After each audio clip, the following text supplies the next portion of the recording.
Oi, pessoal, tudo bem com vocês? Começando o Conexão Legislativa de hoje. Vocês sabem, por aqui no Conexão, nós também falamos do que acontece na Assembleia Legislativa de São Paulo. Você que está em casa está acostumado a ver a nossa repercussão aqui sobre os cursos do ILP, do Instituto Legislativo Paulista. O nosso tema hoje é um desses cursos, desses ciclos que o ILP promove e que promoveu nesse início de ano. O meu convidado hoje é muito especial, o professor Jacques Markovitch. Professor, bem-vindo à Conexão Legislativa, é um prazer tê-lo aqui. Muito obrigado pelo convite, meus cumprimentos a você, Julie, e aos telespectadores da TV Alesp. E o ELP, juntamente com a FAPESP, traz sempre temas atuais e importantes para o momento que a sociedade está e para o desenvolvimento da sociedade. E o ciclo que o senhor comandou, né, do ILP recentemente, é o projeto Métricas da FAPESP. Para, então, a gente começar o nosso bate-papo, professor, o que é o projeto Métricas? Julie, para poder responder a tua pergunta, você mencionou temas atuais. O que significa temas atuais? Em que momento, qual o momento que estamos vivendo? Para depois mencionar o projeto Métricas e dentro dele o fórum que se realiza em parceria com o ILP. Nós estamos migrando de uma era para outra era. Se nós olharmos a história recente, nós migramos da era agrícola, onde a preocupação era a produtividade, isso foi o fim do século XIX para o início do século XX. Meados do século XX, nós migramos de uma era agrícola para uma era industrial. A partir daí, nessa era industrial, o tema que foi se afirmando é a competitividade, e agora nós estamos migrando da era industrial para a era digital, com o tema da sustentabilidade. Veja que nós estamos vivendo, e já estávamos vivendo isso antes da crise sanitária, essa evolução de uma era para outra, onde a digitalização e a sustentabilidade se tornaram presentes na agenda. E a sustentabilidade, se nós olharmos para os Objetivos de Desenvolvimento Sustentável, seriam temas que têm a ver com o combate à miséria, a geração de emprego, a geração de renda, além de todas as questões ambientais, sociais e culturais. E nesse contexto que surge o projeto Métricas, na medida em que era necessário com que as universidades públicas e também as universidades privadas que estão engajadas em pesquisa se preocupassem em primeiro tomar conhecimento das metodologias de comparações internacionais e de monitoramento do desempenho acadêmico. Em outras palavras, o entorno está mudando a tal velocidade que as universidades precisam se repensar para responder melhor às expectativas da sociedade, começando pelo contribuinte que financia essas instituições.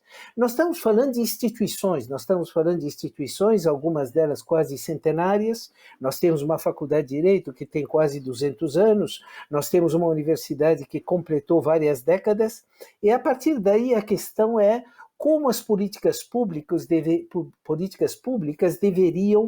levar em conta indicadores de desempenho, criar competências internas através de atribuições e atributos de competências para monitorar o desempenho acadêmico e participar das comparações internacionais que se tornaram incontornáveis. Nós vivemos hoje num mundo onde existe uma grande integração e essa comparação é constante. Finalmente, o objetivo do projeto, conforme sua pergunta, é aprimorar a governança das instituições. Não é por acaso que o Conselho de Diretores é que acabou gerando essa iniciativa. E, professor, justamente sobre essa questão de políticas públicas, né? Oferecer bases para essas políticas públicas, e nesses últimos meses, em especial com essa questão da pandemia, se fala muito em gestão inovadora, né? Nem sempre o inovar algo quer dizer criar algo novo, né? Mas pegar uma experiência e transformá-la em algo que dê certo, não é? Como, então, unir essas questões de política pública, de ser inovadora aproveitando o gancho que a gente fala de pandemia no momento de crise? Perfeito. Excelente pergunta. Quer dizer, em primeiro lugar, o que há de comum, sempre teve de comum em políticas públicas? Quais são os fatores de êxito de uma política pública? Em seguida, a questão da inovação, que é o aproveitamento, a apropriação das novas tecnologias para a solução de velhos problemas. E a partir daí, o terceiro elemento da tua pergunta se refere à busca de novos conhecimentos para enfrentar problemas conjunturais, que a crise sanitária é um bom exemplo. Primeiro, o que é constante em políticas públicas? O que determina o sucesso de uma política pública são 3 fatores: liderança, estratégia e monitoramento. Quer dizer, ela precisa ser concebida dentro de uma estratégia que seja robusta, mas ela precisa ser liderada por pessoas altamente competentes, mulheres e homens, que entendem muito bem do tema dessa política pública, e depois nós temos métricas de monitoramento para saber o quanto nós estamos implementando a estratégia. A segunda parte da sua pergunta tem a ver com inovação. E o que significa inovação? É a utilização do conhecimento para gerar novas soluções para velhos problemas. Nós estamos vivendo hoje, no campo digital, no campo biomédico, no campo da digitalização, da inteligência artificial, uma série de tecnologias de nova geração que nos oferecem a possibilidade de inovar. E aí nós temos exemplos da teleeducação, da telesaúde, o uso dessa digitalização para elevar o bem-estar.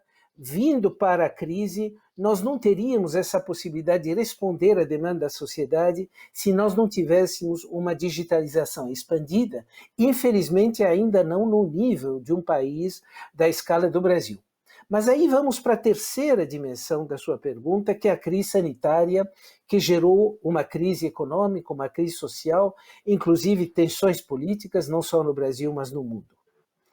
O tema é que nós nunca vimos as instituições acadêmicas, universitárias, o Instituto de Pesquisa, o caso do Butantan, da USP, da Unicamp, da Unesp, e mesmo da Unifesp, como também da Federal do ABC e da UFSCar, tão mobilizadas para responder às expectativas da sociedade.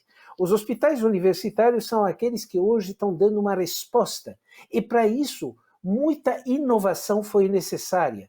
Nós sabemos, por exemplo, desse respirador que foi desenvolvido entre a Escola Politécnica, a Faculdade de Medicina e vários outros grupos de pesquisa que se juntaram para produzir um respirador de baixo custo, além dos monitoramentos que foram desenvolvidos para não retirar o paciente da cama, para ele não ser levado para outro espaço do hospital. São inovações que responderam a essas demandas e hoje nós temos o caso do Instituto Butantan, mas vários outros grupos de pesquisa que estão trabalhando ou em diagnóstico ou em vacinas, como nós estamos percebendo no ambiente acadêmico e universitário.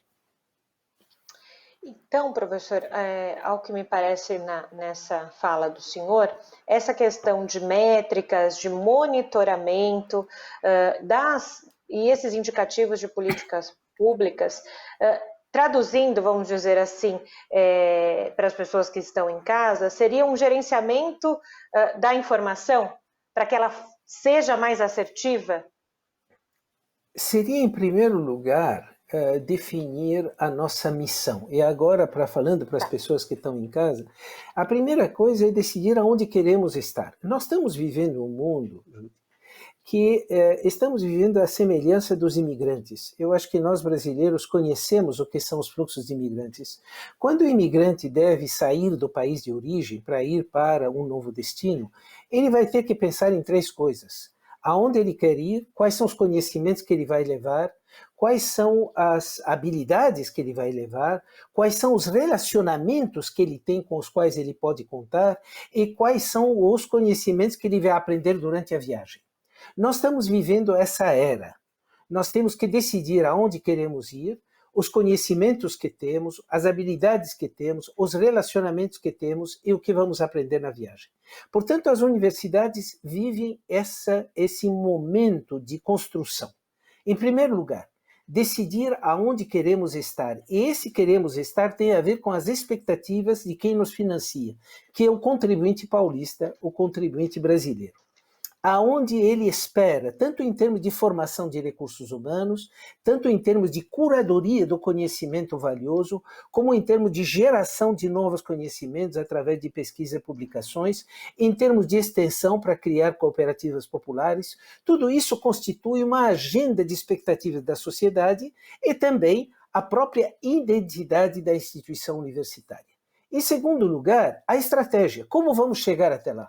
Quem precisamos formar, como se utilizar das novas tecnologias. E, finalmente, o tema das métricas. O que são as métricas? São métricas que permitem saber o volume de insumos, gente e recursos financeiros. Quais são os processos? Processo de graduação, pós-graduação, pesquisa e extensão. Quais são os resultados? Número de egressos, de pós-graduandos, número de cursos de extensão, número de publicações, número de projetos de pesquisa e, finalmente, a mensuração do impacto. O fato de formar gente não significa que eles estão fazendo a coisa que a sociedade precisa, isto é, gerar emprego, gerar renda, gerar valor, gerar riqueza. É isso que nós queremos dos nossos egressos. Nós precisamos também de pensadores, os que vêm da filosofia, os que vêm das humanidades, para pensar criticamente a sociedade. Precisamos de médicos conectados com as novas tecnologias, engenheiros que sabem fazer as coisas usando essas novas tecnologias. Todo o setor da agricultura que precisa de novas gerações que possam pensar essa produção agrícola para o nosso consumo interno, mas também para alimentar o mundo. Então, quando nós falamos em métricas, nada mais é do que a forma com que uma liderança que concebe uma estratégia vai conhecer a realidade e vai mensurar a sua evolução. Agora, essas métricas hoje, o que chamamos de métricas interoperáveis, elas estão disponíveis hoje no espaço digital. E isso significa que nós vamos ter empresas, entidades públicas, entidades privadas, que vão pescar os nossos dados, as nossas métricas, e vão nos comparar a outras universidades e outros países. Daí o projeto Métrica se preocupar em não só termos clareza de onde queremos chegar e os números que precisamos para chegar lá, mas também ter números que dialogam com outras instituições congêneres, de tal forma que, como pudemos ver recentemente no TH Impact, as universidades brasileiras se projetando positivamente por causa dos dados que eles forneceram. Perfeito, professora, a sua explicação. E para quem está ouvindo em casa essa explicação do professor, é reforçar a excelência acadêmica. Não é isso, professor? Se a gente tem que dar algum exemplo, nesses últimos meses também, na pandemia, todos voltaram o olhar para a academia, para os pesquisadores, e o quanto a produção acadêmica é essencial para chegar num momento como esse que a gente está de crise sanitária e ter respostas mais rápidas.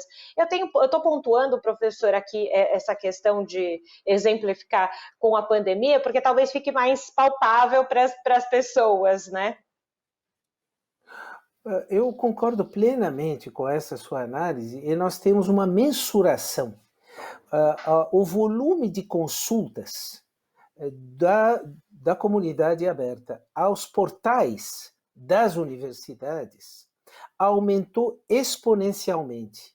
E as universidades, tanto no Brasil como no exterior, mas grandes universidades que fazem pesquisa, como as nossas, que citamos já, elas abriram portais específicos sobre a pandemia, no sentido de orientar tanto a prevenção, como também agora o processo de vacinação, mas acima de tudo de explicar para a sociedade o conhecimento evolutivo. Aí eu penso que nós devemos ter um certo cuidado para entender o mundo da ciência. O mundo da ciência nunca terá respostas rápidas, imediatas e definitivas. O mundo da ciência é um mundo de descobertas permanentes.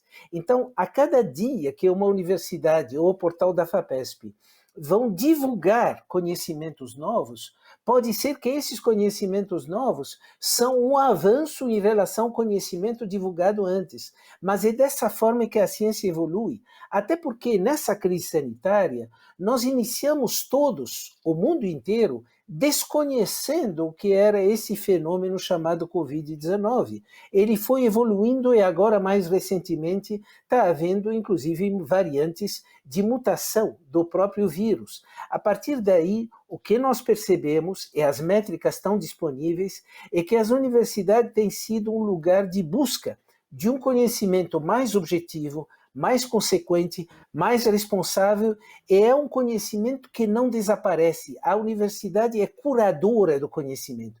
Então, poderão buscar esse mesmo conhecimento daqui 1, 2, 3, 4 anos, ele estará lá disponível. Diferentemente de outros espaços digitais, onde a pessoa entra, obtém uma informação, dias depois a informação desaparece, e a partir daí não há uma referência histórica sobre a evolução desse conhecimento.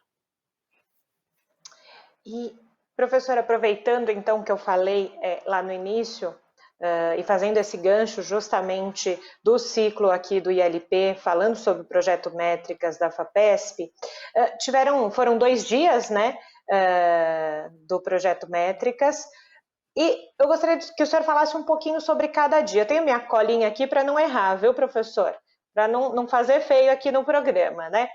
No primeiro dia, o tema discutido foi as prioridades das universidades em 2021, que vai muito de encontro do que o senhor também começou a falar agora para a gente. Usando a palavrinha do momento, desafio, né? Todo mundo passou por um desafio em 2020. Imagino que em 2021, essa produção de conhecimento também passe por algum tipo de desafio. São muitos desafios que os reitores, nós tivemos a reitora da UFSCar recém-possada, o professor Dácio da Federal do ABC, o professor Marcelo Kroble da Unicamp, a professora Maísa Furlan da Unesp e a professora Soraya Smiley da Unifesp. Cada uma delas e deles trouxeram as prioridades em 2021, mas olhando o ano e além desse ano, porque universidades são instituições de ciclo longo. Nós formamos pessoas em 4, 5 anos, na graduação, na pós-graduação, a pesquisa pode levar 10 anos. Então, o que eles compartilharam conosco são, a primeira coisa, a importância de preservar a autonomia das instituições universitárias. É importante que a universidade possa interagir com a sociedade sem nenhum constrangimento na divulgação das suas pesquisas e na sua governança, para ela poder ser responsável e poder prestar contas à sociedade. O segundo aspecto que foi levantado é esse impacto, obviamente, do isolamento social. E como é possível manter um sistema de ensino, um sistema de pesquisa, um sistema de extensão, apesar dos constrangimentos trazidos pelas normas sanitárias de distanciamento social. O terceiro grande tema é esse que foi citado já, é responder à urgência da sociedade. Essa urgência, especialmente para a universidade que tem hospitais universitários, é responder da melhor forma possível a essa demanda por atendimento de saúde. Finalmente, existe a própria identidade da universidade, que é a construção do conhecimento.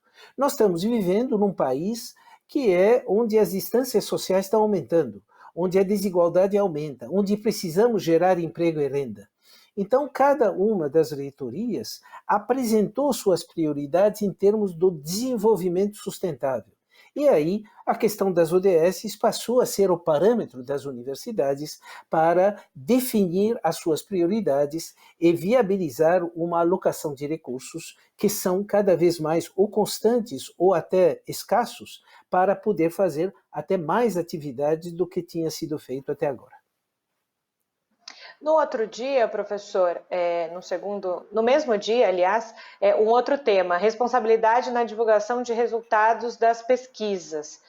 não é? Depois a gente teve também, eu vou só passar um geral para quem está vendo, ouvindo a gente, aí a gente fala específico do próximo tema.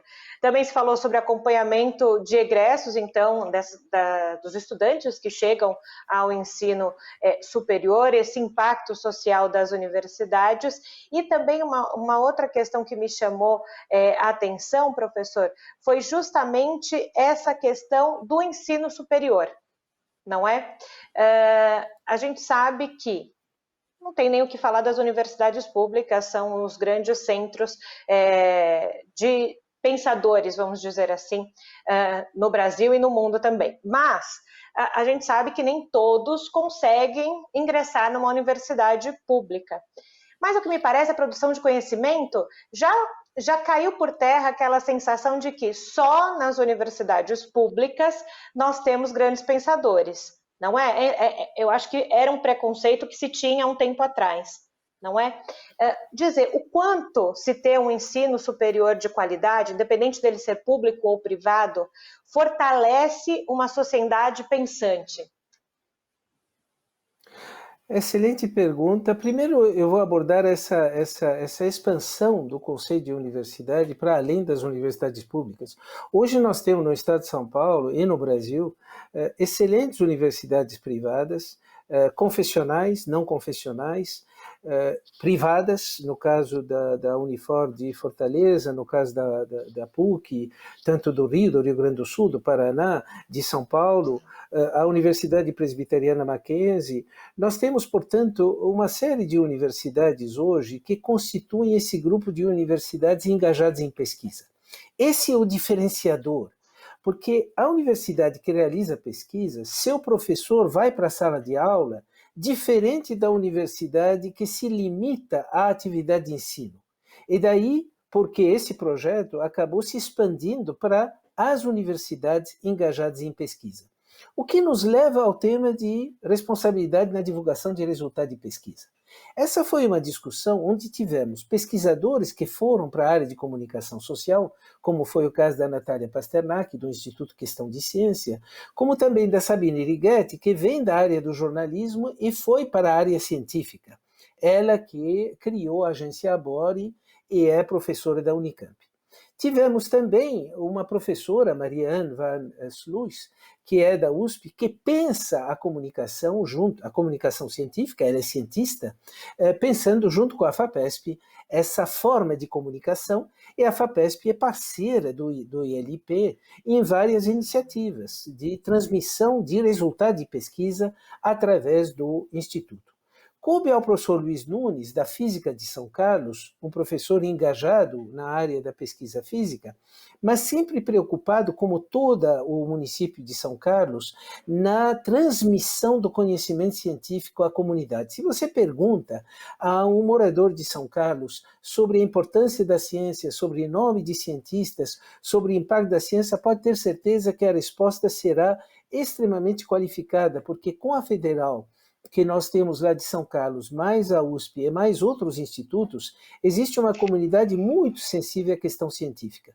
E, finalmente, da Academia Brasileira de Ciências, tivemos o Walter Colli. Qual foi a mensagem principal dessa mesa? A mensagem principal é que nós precisamos educar desde a mais tenra idade o que é o conhecimento científico e o que é um cientista.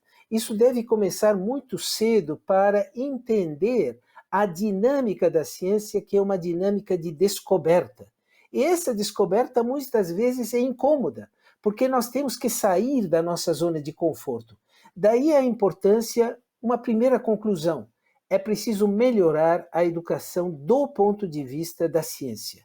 Segundo, é preciso que os cientistas estejam mais disponíveis a responder à demanda das redes sociais e especialmente das mídias. Mas também é preciso que as mídias tenham pessoas, competências qualificadas para entender a ciência e formular ao cientista as perguntas que podem ajudar, como você está fazendo hoje, a transmitir esse conhecimento para quem está em casa, para quem está numa escola, para um professor de nível fundamental. A partir daí é que nós vamos criar um conhecimento que não tem a ver só com divulgação científica, tem a ver com a relação da ciência com a sociedade. Essa foi a mensagem da mesa sobre responsabilidade na divulgação de resultados de pesquisa. Sensacional, professor. Olha, eu sou suspeita para falar porque eu sempre gostei muito dessa área científica. Sendo da comunicação, fiz ali minha iniciação científica depois da faculdade, depois acabei indo trabalhar nas redações, não voltei para a área acadêmica, né? Mas é sempre muito gostoso ouvir, em especial o senhor, né, que é um grande pensador aqui nosso no Brasil, foi reitor da USP, tem um conhecimento gigantesco sobre produção acadêmica, e esse é o nosso intuito aqui da Rede Alesp, né? Essa é a nossa responsabilidade social também, levar novos conhecimentos para as pessoas que estão em casa. É claro que a gente só tem 30 minutos aqui no Conexão Legislativa e a gente está praticamente terminando o nosso programa, mas é um modo que as pessoas conheçam algo novo, né? Eu vou deixar aqui o site aqui do métricas.usp.br para quem quiser conhecer um pouquinho mais sobre o projeto, mas deixo aqui já de antemão, professor, convite para o senhor voltar aqui ao Conexão Legislativa durante 2021, para a gente falar mais de produção acadêmica, de educação, porque é muito bom ouvir o senhor. Obrigado. Muito obrigado. De verdade, professor, e eu espero que as pessoas fiquem ligados no ILP, não é? Porque tem essa parceria com a FAPESP, e a FAPESP aqui na Rede Alesp, a gente repercute muito os acontecimentos nas universidades e das pesquisas das universidades, então para a gente é um momento muito importante. Então, para finalizar o programa, agradeço então novamente ao professor Jacques Marcovitch por essa contribuição de alto nível aqui no Conexão Legislativa, professor. Muito obrigado a você e aos telespectadores da TV Alesp. Muito obrigado. Você que está em casa, quer rever esse programa, já sabe, né? Vai lá no nosso canal do YouTube da Assembleia Legislativa de São Paulo. Também toda a produção do ILP e da FAPESP está lá no nosso canal do YouTube. E a gente se encontra, então, em outro momento aqui na Rede Alesp. Tchau!